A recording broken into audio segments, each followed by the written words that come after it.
Matter doesn't just exist but also interact with one another. This leads to chemical reactions that are naturally occurring or man-made. The chemical reaction often involves a combination of two different types of matter. In this video, three of the law of chemical combination, namely the law of definite proportion, the law of multiple proportions, and the law of conservation of mass are talked over, contrasting them with each other. Stay tuned.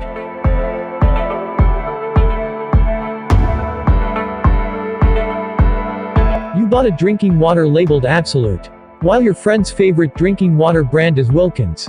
Water, as a compound, is always made up of two atoms of hydrogen and one atom of oxygen, no matter what source is. Hence, the Absolute brand of drinking water will always have the same proportion of hydrogen and oxygen as Wilkins.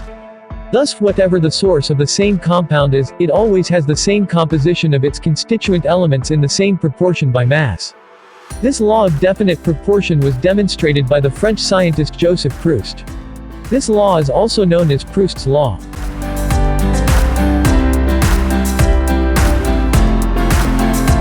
One day, Tom and Jerry went to a bar.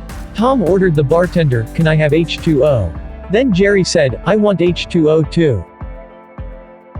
Then they have their order consumed. A few seconds later, Jerry died. Can you guess why Jerry died?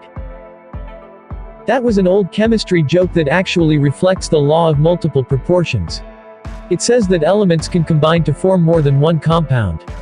Water is made up of hydrogen and oxygen, with a chemical formula H2O. But another compound made up of hydrogen and oxygen exists too, with different proportions of the said elements. That said, H2O2 or hydrogen peroxide. The bartender actually gave Jerry H2O2, which is a totally different compound other than water. Does it make sense now? So in simple terms, the law of multiple proportions means that different compounds are formed, made up of the same elements but differ in the number of atoms of each kind. What goes in is what goes out. Matter is neither created nor destroyed is an overly repeated law of chemical reaction by Antoine Lavoisier. In other terms, this law means that the total mass of the reactant is equal to the mass of the end product. In a much simpler example, when wood burns, the mass of the ashes, soot, and gases products is equal to the original mass of the charcoal and oxygen when reacted. Hope you've gotten value from this video.